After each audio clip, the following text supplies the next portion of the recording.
Good morning student. हमारा topic matrices BSc first year और इसका पार्ट है सेकंड।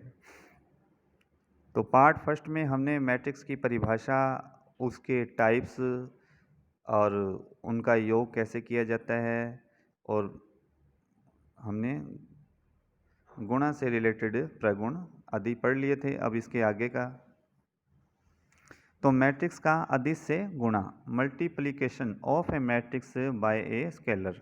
डेफिनेशन: यदि matrix A equal to matrix A I J M into N क्रम की है तथा K कोई अदिश या वास्तविक संख्या राशि हो तो मैट्रिक्स A के प्रत्येक अवयव को K से गुणा करने पर प्राप्त M इंटू एन मैट्रिक्स ही मैट्रिक्स कैपिटल A का K से अदिश गुण कहलाती है। तो कहने का मतलब है कि हमारे पास मैट्रिक्स A है, यदि K कोई अदिश वास्तविक संख्या हो तो मैट्रिक्स A के प्रत्येक अवयव को K से गुणा करने पर जो हमें मैट्रिक्स प्राप्त होगी वो A का K से अदिश गुणन कहलाती है।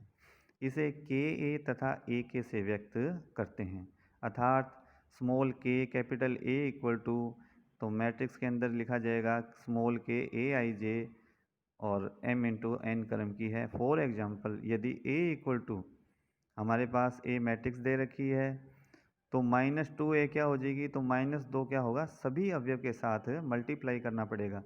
तो फर्स्ट रो में -2 से मल्टीप्लाई करेंगे तो क्या आएगा, -2, ये 2 हो जाएगा, 6 प्लस 2। सेकेंड रो से करेंगे तो 2 -4 -4 0। थर्ड से करेंगे 0 -6 -8 -4। प्रॉपर्टीज ऑफ स्केलर मल्टीप्लिकेशन, अदिश गुणन के गुणधर्म। यदि कैपिटल A तथा कैपिटल B समान क्रम की मैट्रिसेस हो तथा mn अदिश राशियां हो तो A और B समान क्रम की मैट्रिसेस हो और mn क्या हो, अदिश राशियां हो तो स्मॉल a इक्वल टू, तो स्मॉल m ब्रैकेट में A plus B equal to small m capital A plus small m capital B। कहने का मतलब है सामान्य गुणा किया गया है कि हमारे पास स्मॉल m क्या है, m और n अदिश राशियां हैं और मैट्रिक्स से गुणा मल्टीप्लाई करेंगे तो क्या होगा, ये दोनों के साथ मल्टीप्लाई हो जाएगा। इसी तरह से अगर दो अदिश राशियों का योग है m प्लस n और एक मैट्रिक्स मल्टीप्लाई में है तो क्या होगा, m into capital A plus n into capital A क्या है, मैट्रिक्स है। इसी प्रकार से C अब m अदिश राशि है और ब्रैकेट में क्या है, n और A मैट्रिक्स, तो ये क्या होगा, दो अदिश राशियाँ आपस में मल्टीप्लाई हो जाएगी और A बाहर लिखा जाएगा या n बाहर आ जाएगा और ब्रैकेट में क्या होगा, m into A। Multiplication of matrices, matrices का गुणा, दो मैट्रिसेस के गुणा की आवश्यक शर्त। तो कंडीशन क्या है, दो मैट्रिक्स को गुणा कैसे किया जाता है। सबसे पहले तो दो मैट्रिसेस A तथा B का गुणा AB तब ही परिभाषित है जबकि गुणनफल AB की प्रथम पंक्ति A में स्तंभों की संख्या द्वितीय मैट्रिक्स B की पंक्तियों की संख्या के बराबर हो। इसको दोबारा देखो कि दो मैट्रिसेस A तथा B का गुणा AB तब ही परिभाषित है जबकि गुणनफल AB कि प्रथम मैट्रिक्स A, जो हमारे पास A मैट्रिक्स है उसमें तो स्तंभों की संख्या और द्वितीय मैट्रिक्स B में पंक्तियों की संख्या क्या होनी चाहिए, बराबर, तभी AB का गुणा परिभाषित है।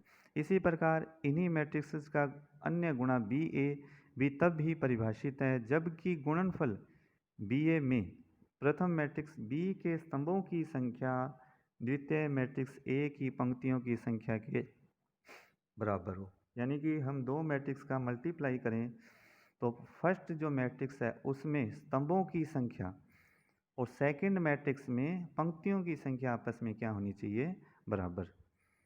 तो इस प्रकार दो मैट्रिसेस के गुणा AB तथा BA सामान्यतया भिन्न होते हैं। केवल A तथा B विशेष प्रकार के मैट्रिक्स होने पर AB तथा BA समान भी हो सकते हैं।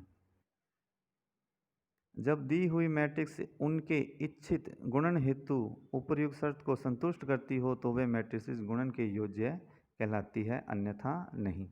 डेफिनेशन: यदि मैट्रिसेस ए तथा बी उनके गुणन ए बी के योग्य हो तो इनका गुणन ए बी भी एक मैट्रिक्स ही होती है, जिसमें पंक्तियों की संख्या ए की पंक्तियों की संख्या के बराबर तथा स्तंभों की संख्या बी के स्तंभों की संख्या के बराबर होती है। गुणनफल ए बी का व्यापक आई जे अवयव A B I J matrix A की ith पंक्ति के अवयवों की मैट्रिक्स बी के jth स्तंभ के संगत अवयवों के गुणनफलों का योग होता है। गुणनफल ए बी का व्यापक आई जे जो अवयव होता है A B I J matrix A की ith पंक्ति के अवयवों का मैट्रिक्स बी के jth स्तंभ के संगत कोरस्पॉन्डिंग अवयवों के गुणनफल का योग होता है। तो मान लेते हैं ए m इंटू n क्रम की मैट्रिक्स है, तो इसमें जो रो 1 है वो क्या है A11 A12 dash dash A1n, और R2 क्या है A21 A22 dash dash A2n, तो RI AI1 AI2 dash dash AIN, और RM AM1 AM2 dash dash AMN। इसी प्रकार से BN into P equal to, तो फर्स्ट कॉलम क्या है V11 V21 VN1 V12 V22 VN2 dash dash VIJ V2J VNJ और V1P V2P VNP। तो उनके गुणा AB का क्रम M इंटू P होगा तथा उनका व्यापक IJ अवयव AB IJ equal to AI into BJ equal to AI1 AI2 dash dash AIN into V1J V2J dash dash VNJ। तो इन दोनों का जब मल्टीप्लाई किया जाएगा तो क्या आएगा A11 प्लस A11 V1J नहीं, इसमें क्या आएगा AI1 और V1J plus AI2 B2J plus dash dash plus AIN BNJ equal to sigma R equal to 1 से N AIR BRJ। अतः AB इक्वल टू क्या हो जाएगा मैट्रिक्स सिग्मा R का मान 1 से N तक A1 IR और BRJ M इंटू N की है, तो I क्या होगा 1 2 से लेकर M तक, और J क्या होगा 1 से P तक।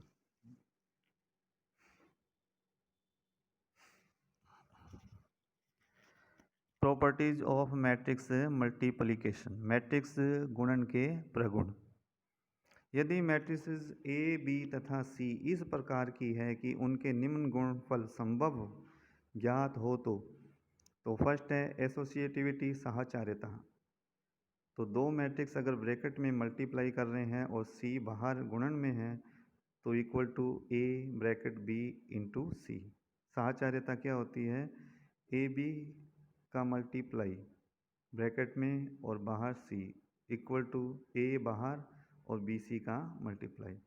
डिस्ट्रीब्यूटिव बंटनता, मैट्रिसेस का गुणा योग के सापेक्ष बंटन नियम का पालन करता है। जैसे small a capital A bracket में B प्लस C, तो क्या होगा AB प्लस AC, ये हो गया बाया बंटन नियम। सेकंड A प्लस B और C बाहर है तो क्या होगा AC प्लस BC, दाया बंटन नियम।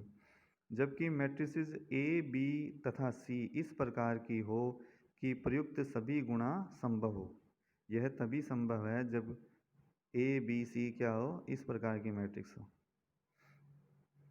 एग्जिस्टेंस ऑफ मल्टीप्लिकेटिव आइडेंटिटी, गुणात्मक का अस्तित्व, गुणात्मक तस्मक का अस्तित्व। यदि A M into N matrix है तो गुणा के लिए ऐसी तस्मक मैट्रिक्स इकाई मैट्रिक्स विद्यमान होती है। A IN इकाई मैट्रिक्स इक्वल टू A बराबर IM equal to A matrix. तस्मक अवयव कौन सा हो गया इसके लिए इकाई मैट्रिक्स होगी। आवश्यक टिप्पणी, मैट्रिक्स की गुणन संक्रिया का सामान्यतः क्रम विनिमय नहीं होता, अर्थात A B not equal to B A. तो जो गुणा के लिए तत्समक मैट्रिक्स क्या होता है, इकाई मैट्रिक्स। फॉर एग्जाम्पल, यदि ए इक्वल टू 2 3 4 1 2 3 -1 1, ये 3 इंटू 3 क्रम की मैट्रिक्स है, तथा B equal to row first हो गया 1 3 0 -1 2 1 0 0 2, ये 3 इंटू 3 की मैट्रिक्स है। तो ए बी इक्वल टू हमारे पास क्या आ जाएगा, ए बी मल्टीप्लाई करेंगे तो -1 12 11 -1 7 8 -2 -1 5, तथा बी ए क्या हो जाएगा 5 9 13 -1 2 14 -2 2 4। इस प्रकार A B not equal to B A.